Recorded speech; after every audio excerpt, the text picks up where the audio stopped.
So welcome back again students to my channel Sudhir Sani tutorial. तो अपने topic को हम आगे बढ़ाते हुए कंटिन्यू कर रहे हैं उसी topic determination of national income को। तो जो आज का टॉपिक होगा बच्चों वो होगा excess demand, inflationary gap, deficient demand, deflationary gap. ठीक है, और इसके बीच में डिफरेंस और भी कुछ पढ़ेंगे। देखिए स्टार्ट करते हैं।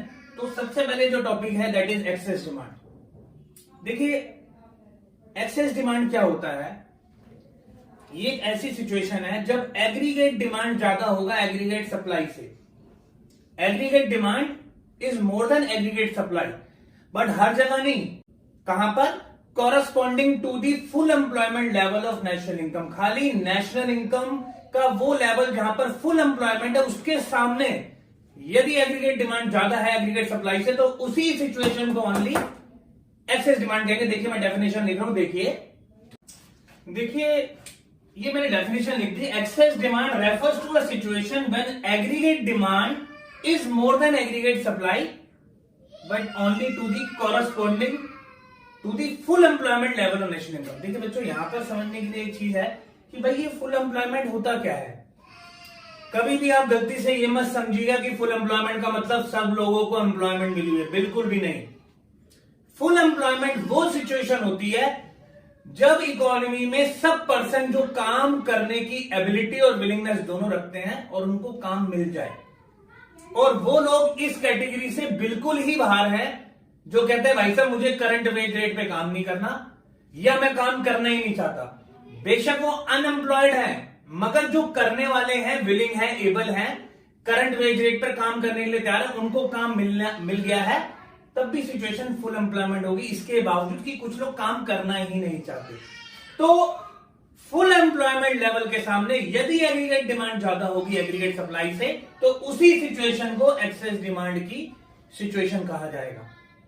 अब देखिए इसी से बिल्कुल एक रिलेटिंग कॉन्सेप्ट होता है। इस एक्सेस डिमांड की वजह से इकोनॉमी में गैप क्रिएट हो जाता है। डिमांड ज्यादा हो गई, सप्लाई कम है, तो डिमांड ज्यादा होने की वजह से प्रोड्यूसर लोग बेनिफिट उठाना शुरू कर देते हैं। क्या कि भैया हम तो महंगा बेचेंगे। तो वो एक गैप क्रिएट हो गया एग्रीगेट डिमांड और एग्रीगेट सप्लाई के बीच में, और उसी गैप को इन्फ्लेशनरी गैप कहते हैं। तो आप इन्फ्लेशनरी गैप आएगा तो कैसे लिखेंगे, लेट्स सी।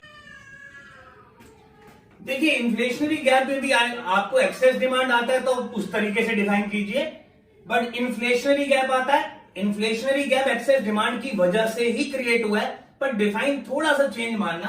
कैसे लिखेंगे? देखिए inflationary gap is the excess of aggregate demand over aggregate supply जो रिक्वायर्ड है मेंटेन करने के लिए फुल एम्प्लॉयमेंट लेवल। तो बस इतना सा चेंज मानना है। इसको देखो ग्राफिकली देखना पड़ेगा, हमें दिखाना पड़ेगा। जब भी एक्सेस डिमांड क्वेश्चन पेपर में आता है आपको डिफाइन तो करना ही करना है, प्लस फुल मार्क्स लेने के लिए आपको उसका डायग्राम बनाना है। तो आप डेफिनेशन पे फोकस कर सकते हैं, देख लीजिए। अब मैं इसको ग्राफिकली प्रेजेंट करूंगा। इसका ग्राफ में देखिए आगे प्रेजेंट करूंगा। देखिए ग्राफ कैसे बनाना है।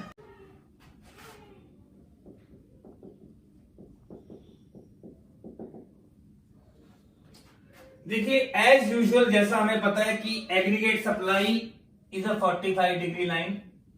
ये अपना एग्रीगेट सप्लाई हो गई। ये एग्रीगेट डिमांड है, जैसा आपको पता है अपवर्ड स्लोपिंग होता है, but start from the Y axis. अब सपोज कीजिए हम आपको पहले इक्विलिब्रियम पढ़ा चुके, ये पॉइंट इक्विलिब्रियम का है और ये जो आउटपुट का लेवल है ये फुल एम्प्लॉयमेंट आउटपुट का लेवल है, ओ से लेकर क्यू तक। तो यहां पर मैं इसको इंडिकेट भी कर देता हूं कि full employment output.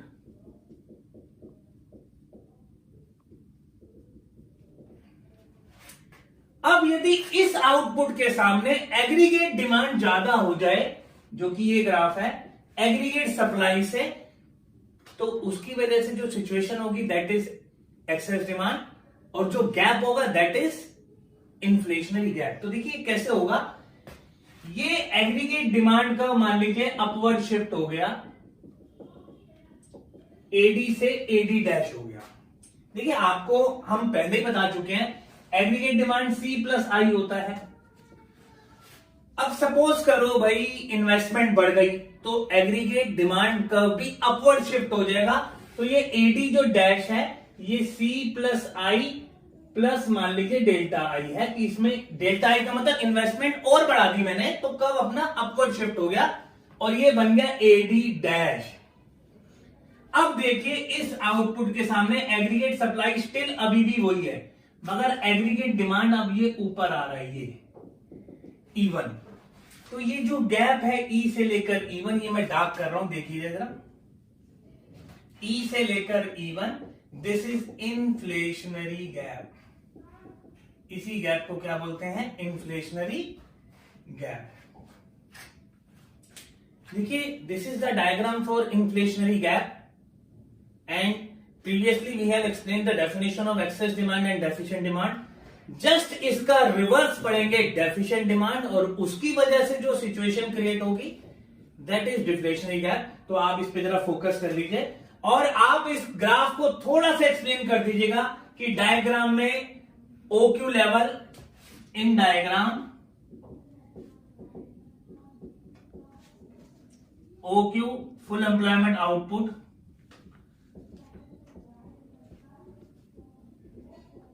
E point equilibrium है, ठीक है ना, और E से E1 जो है वो इन्फ्लेशनरी गैप है।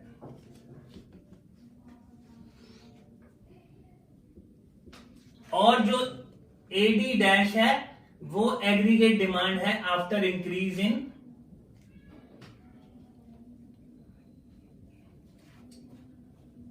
After change in investment. ऐसे कर लीजिए कि इन्वेस्टमेंट में चेंज आने के बाद,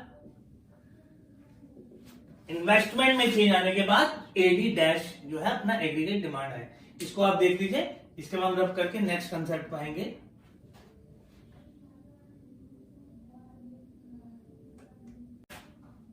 देखिए बच्चों, अब जस्ट उसका रिवर्स, डेफिशिएंट डिमांड या डिफ्लेशनरी गैप जो उसकी वजह से सिचुएशन क्रिएट होगी, बिल्कुल सेम डिफाइन करना, 1% भी चेंज नहीं करना।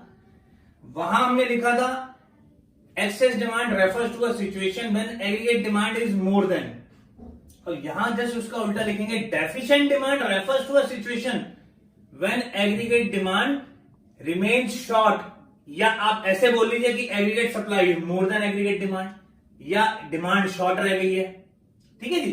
तो और बिल्कुल वही लिखना है, corresponding to the full employment level, बिल्कुल सेम लिख लीजिए। देखिए बिल्कुल मैंने जस्ट अपोजिट डेफिनेशन लिख दी, deficient demand refers to a situation when aggregate demand remain short to the aggregate supply, कहां पर? Corresponding to the full employment income या आउटपुट पर, ठीक है जी। सिमिलर आप डिफ्लेशनरी गैप को वैसे एक्सप्लेन कर लीजिए जैसे मैंने पिछले लिखा कि deflationary gap is determined when aggregate supply is more than aggregate demand required to maintain full employment level। बिल्कुल सेम लिखिए, मैं लिखवा नहीं रहा, मैं यहां सेम अब डायग्राम जरूर बना के दिखाऊंगा, आप डेफिनेशन बिल्कुल बस चेंज कर लीजिए, इंटरचेंज जैसे उसमें लिखी थी। इसके बाद देखिए डायग्राम देखेंगे, देखिए इसको लिखिए,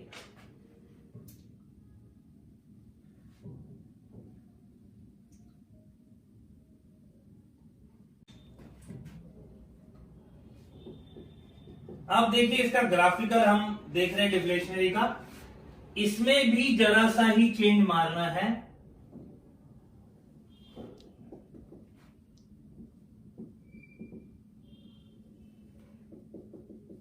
देखिए पिछली बार हमने जो एग्रीगेट डिमांड के कर्व को अपवर्ड शिफ्ट किया था, इस बार इसको डाउनवर्ड कर देंगे क्योंकि एग्रीगेट डिमांड इस समय शॉर्ट रहेगा एग्रीगेट सप्लाई से। तो जो नया एग्रीगेट डिमांड आएगा वो नीचे लेफ्टवर्ड या डाउनवर्ड आएगा और वो इसको एडी डैश बोल देंगे। और क्यों आया जी? ड्यू टू, मान लीजिए इन्वेस्टमेंट कम की है, कभी गवर्नमेंट कम भी तो कर सकती है, या कंजम्पशन कम हुई है, तो आप इस तरह से बोल सकते हैं C plus I minus delta I, और ये था सी प्लस आई। अब देखिए ये जो पहले इक्विलिब्रियम था, फुल एम्प्लॉयमेंट आउटपुट ये था, अब इसी के सामने एग्रीगेट सप्लाई अभी भी वहीं पर है, ई से लेकर क्यू तक, मगर एग्रीगेट डिमांड अभी इस पॉइंट पे आ रहा है। तो जो इस बार ये गैप है, ये जो मैं डार्क कर रहा हूं, ई से E1, this is deflationary gap,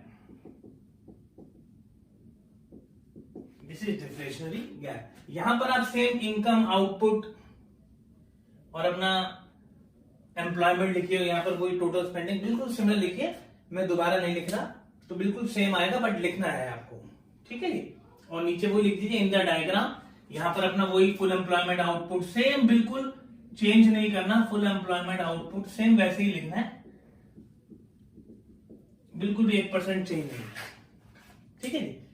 तो ये था जी इन्फ्लेशनरी गैप, डिफ्लेशनरी गैप या एक्सेस डिमांड, डेफिशिएंट डिमांड। बहुत इंपॉर्टेंट है, पेपर में एग्जाम के पॉइंट ऑफ व्यू से बहुत इंपॉर्टेंट है, कोई ना कोई एक क्वेश्चन इसके ऊपर जरूर आता है, इसको देखिए। अब दोनों में हम डिफरेंस को पढ़ेंगे नेक्स्ट क्वेश्चन में कि इन्फ्लेशनरी और डिफ्लेशनरी गैप में डिफरेंस क्या है, या थोड़े से इनके कॉन्सिक्वेंसेस के ऊपर बात करेंगे। देखिए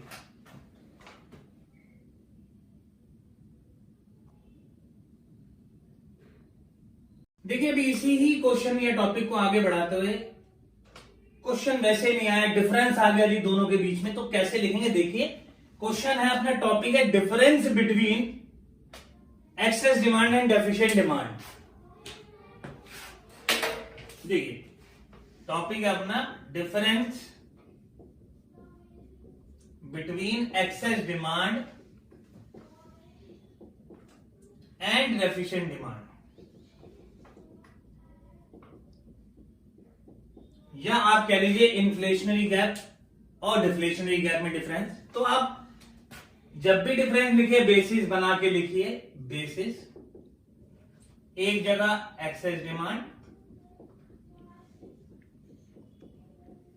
और एक जगह आपका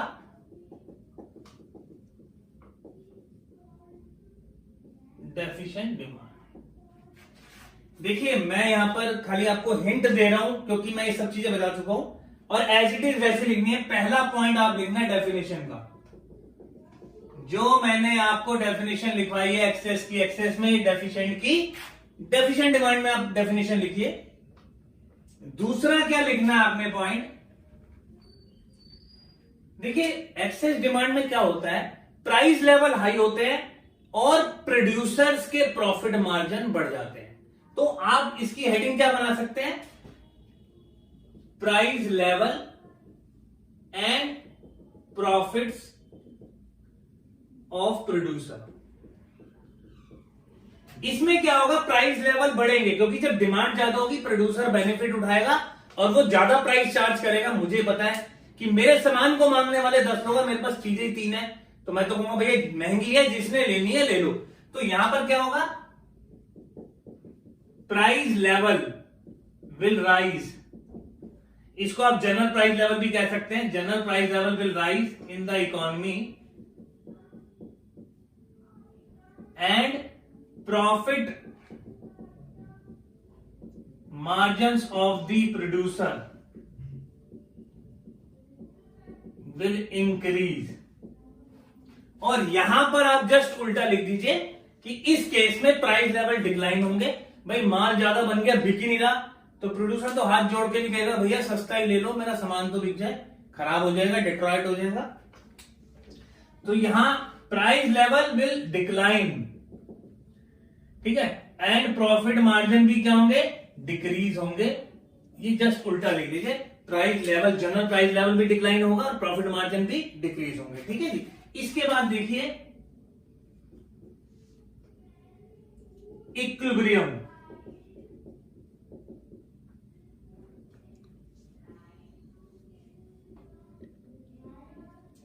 देखिए, और चौथा पॉइंट होगा आपका ग्राफिकल का। ये सेम वही ग्राफिकल होगा जो हमने ग्राफ पीछे इन्फ्लेशन और डिफ्लेशनरी गैप के या एक्सेस डिमांड के बनाए हैं, सेम ग्राफ होगा, मगर उसमें हम आपको इक्विलिब्रियम दिखा रहे हैं। देखिए शॉर्ट में मैं डायग्राम बना रहा हूं आपके लिए।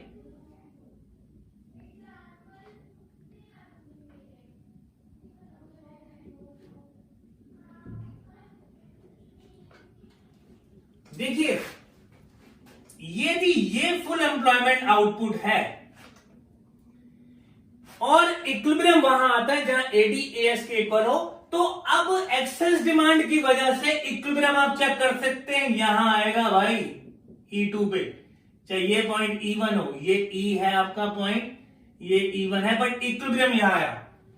तो भाई यहां पर आउटपुट क्या चला गया, फुल एम्प्लॉयमेंट से भी आगे चला गया।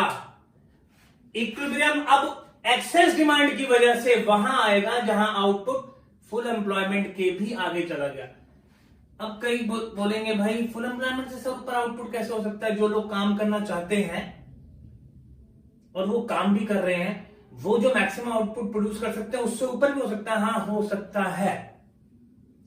जो फुल एम्प्लॉयमेंट में जो आउटपुट आता है वो नॉर्मल कैपेसिटी कि भाई एक बंदे को सुबह 10 से 6 की जॉब करनी है 8 घंटे की, तो वो उस केस में आउटपुट माना जाता है। मगर मान लीजिए ओवर टाइम कर रहे हैं, कुछ वर्कर ओवर टाइम कर रहे हैं, तो आउटपुट फुल एम्प्लॉयमेंट से भी ऊपर जा सकता है, ध्यान रखिएगा।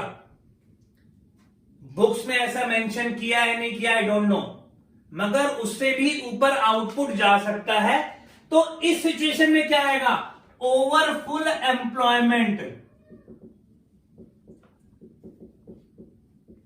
Equilibrium will attain. इकोनॉमी में कैसा होगा, ओवर फुल एम्प्लॉयमेंट, और यदि ये नीचे हो तो अंडर फुल, इसमें अंडर फुल एम्प्लॉयमेंट इक्विलिब्रियम। और फोर्थ में आपने डायग्राम बनाना है, इसी चीज का इलेबोरेशन डायग्राम में हो जाएगा, और टीचर जो है या चेकर देख लेगा कि हाँ भाई इस केस में ओवर फुल एम्प्लॉयमेंट आता है। उसमें जब आप नीचे बनाएंगे तो इससे पहले कट जाएगा इस आउटपुट से, तो that would be under full employment equilibrium. तो ध्यान रखिए, जब भी इकोनॉमी में एक्सेस डिमांड या इन्फ्लेशनरी गैप होगी, 100% over full employment equilibrium achieve होगा इकोनॉमी को। इक्विलिब्रियम अचीव ही तब होगा जब फुल एम्प्लॉयमेंट के भी बियॉन्ड काम किया जाएगा, यानी ओवर टाइम किए जाएंगे। और जब डेफिशिएंट डिमांड या डिफ्लेशनरी गैप है तो इकोनॉमी को 100% अंडर फुल एम्प्लॉयमेंट, यानी अभी फुल एम्प्लॉयमेंट आया भी नहीं बट इकोनॉमी को इक्विलिब्रियम अटेन हो जाएगा। इसके बाद आप डायग्राम बनाएंगे, इस पे फोकस कर लीजिए, बहुत इंपॉर्टेंट क्वेश्चन है, पूरा टॉपिक कवर करता है इन्फ्लेशन डिफ्लेशन का।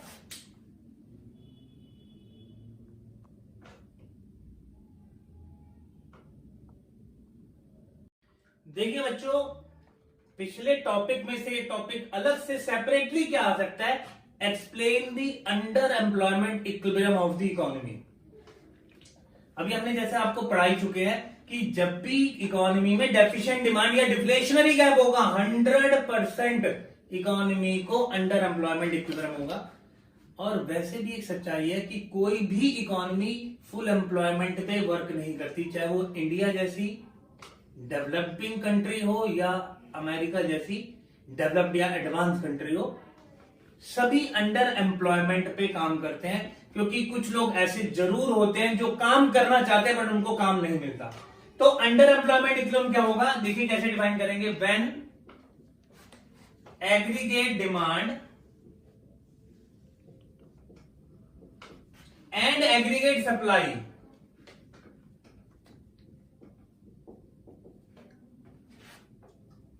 are equal in an economy,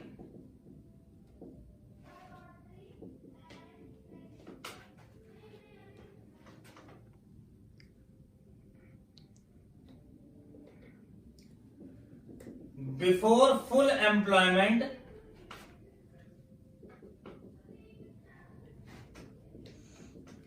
output level is achieved। देखो भाई, इक्विलिब्रियम की तो कंडीशन वही है कि aggregate demand aggregate supply equal होना चाहिए, बट कब इक्वल हुआ, जब इकोनॉमी में अभी फुल एम्प्लॉयमेंट आया ही नहीं, उससे पहले ही अचीव हो गया। अब प्रीवियस उससे हिंट लेते हुए कि इस सिचुएशन में होगा क्या, इस सिचुएशन में इकोनॉमी में जरूर क्या प्रिवेल कर रहा होगा, deflationary gap. In the situation of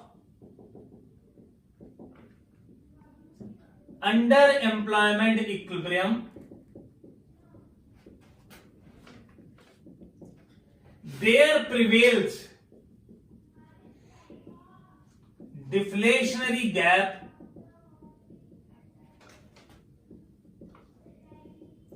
in the economy। 100% deflationary gap होगा इकोनॉमी में, और प्रॉब्लम क्या आएगी, वही profit price level, general price level जो होंगे लो होंगे, और प्रॉफिट मार्जिन प्रोड्यूसर के बिल्कुल खत्म से या कम हुए होंगे। इसके बाद let's see with the help of diagram, आप सेम डिफ्लेशनरी गैप का डायग्राम बना दीजिए, जिसमें एग्रीगेट डिमांड शॉर्ट रह जाएगी, नीचे आ जाएगी, डाउनवर्ड मतलब शिफ्ट आ जाएगा, और उस केस में इक्विलिब्रियम दिखा देंगे। फिर भी आप इस पर फोकस कीजिए, डायग्राम में बना के दिखाता हूं एक बार फिर।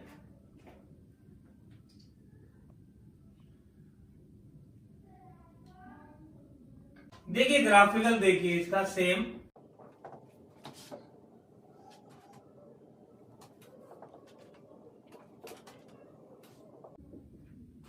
This is AS 45 degree, AD upward sloping C plus I, किसी कारणवश AD नीचे आ गया, AD डैश हो गया, क्यों हुआ, इन्वेस्टमेंट की कमी हो गई। अब जो ये फुल एम्प्लॉयमेंट या इक्विलिब्रियम पहले ये था, अब AD नीचे आने की वजह से देखिए अब यहां इंटरसेक्ट कर रहा है, इसको आप E2 बोल दीजिए, क्योंकि E ये पॉइंट है, E1 मैं ये बोल देता हूं, क्योंकि इस गैप को मैं इन्फ्लेशन मतलब डिफ्लेशनरी गैप भी बोलूंगा, deflationary gap.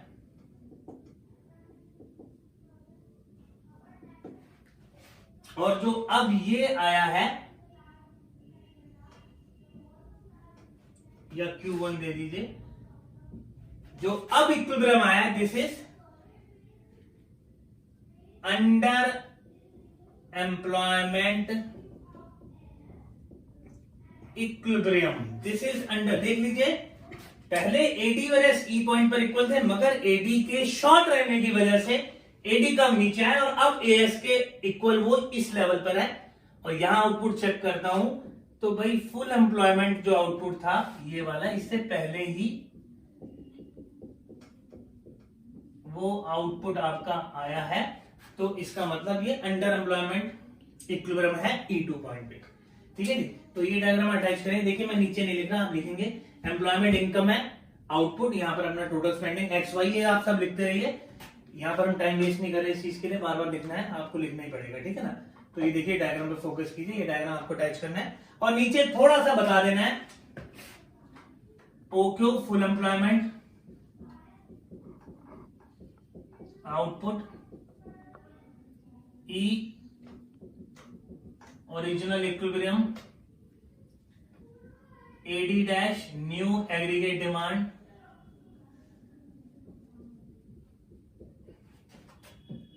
After fall in investment,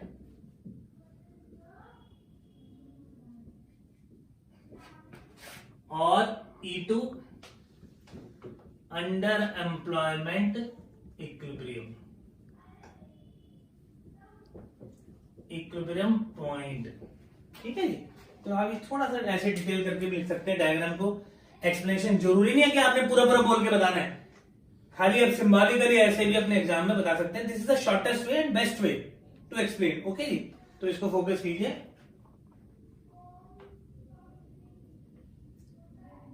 तो देखिए नेक्स्ट टॉपिक जस्ट उसका अपोजिट, वो था under employment equilibrium and this is over full employment equilibrium. इसमें क्या होगा, सेम वैसे डिफाइन कीजिए, व्हेन एग्रीगेट डिमांड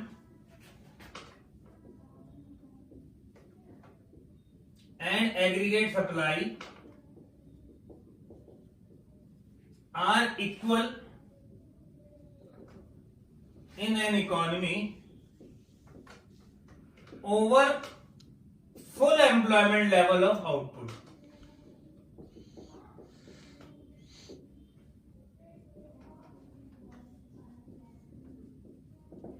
सेम मैंने जस्ट उसका अपोजिट लिखा है कि जब एग्रीगेट डिमांड और एग्रीगेट सप्लाई इक्विलिब्रियम के लिए जो नेसेसरी कंडीशन है इक्वल है, बट कहां पर है, फुल एम्प्लॉयमेंट अचीव आउटपुट के बाद जो आउटपुट है उस पर कहीं। ठीक है जी, तो there prevails inflationary gap in the economy due to over full employment. तो देखिए सेम बिल्कुल उसका अपोजिट लिख रहा हूं मैं, कि भाई जब एग्रीगेट डिमांड एग्रीगेट सप्लाई दोनों इक्वल है, मगर वो कहां पर है, जब full employment level output achieve होने के बाद किसी आउटपुट पर है, और 100% उस समय इकोनॉमी में डिफ्लेशनरी गैप होगा, यानी कि प्रॉफिट मार्जिन भी और जनरल प्राइस लेवल इकोनॉमी का दोनों ही इंक्रीज होंगे, हाई होंगे। ठीक है, the general price level in the economy and the profit margins of the producers दोनों ही will rise in the economy, दोनों ही इकोनॉमी में राइज होंगे 100%। और अब हम इसके बाद देखेंगे कि वही ग्राफिकल प्रेजेंटेशन, बिल्कुल वही पढ़ना है जो हमने इन्फ्लेशनरी गैप के डायग्राम में पढ़ा था, उसमें इक्विलिब्रियम अब ऊपर आएगा। तो लेट्स सी, पहले इसको देखिए फिर मैं डायग्राम बनाता हूं। देखिए सेम अपना ये 45 डिग्री लाइन हो गई एग्रीगेट सप्लाई की,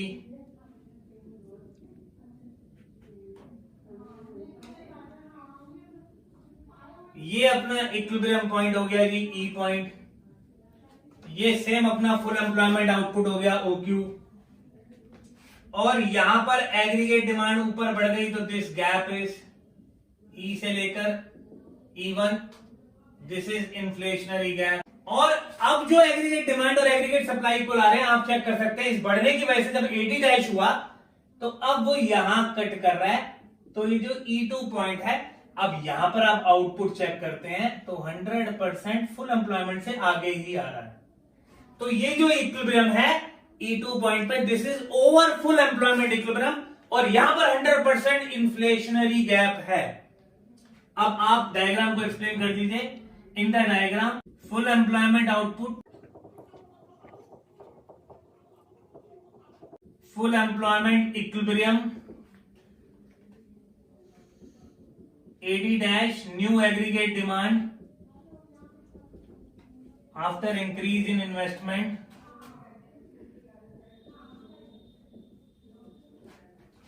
और E2 over full employment equilibrium point और new output level at new equilibrium point, यानी ओवर फुल एम्प्लॉयमेंट। तो ये था बच्चों टॉपिक आज के लिए, excess demand, deficient demand, inflationary gap, deflationary gap, दोनों में डिफरेंस, और ओवर फुल एम्प्लॉयमेंट और अंडर फुल एम्प्लॉयमेंट इक्विलिब्रियम। 100% कोई एक ना क्वेश्चन जरूर आएगा, कौन सा आएगा हमें भी नहीं पता, 100% आएगा। Very important topic. किसी को कोई क्वेरी हो तो हमारी वीडियो के नीचे कमेंट करके आप हमसे पूछ भी सकते हैं, हमारे नंबर डिस्क्रिप्शन में सब दिए होंगे। तो आज का टॉपिक यही खत्म करते हैं।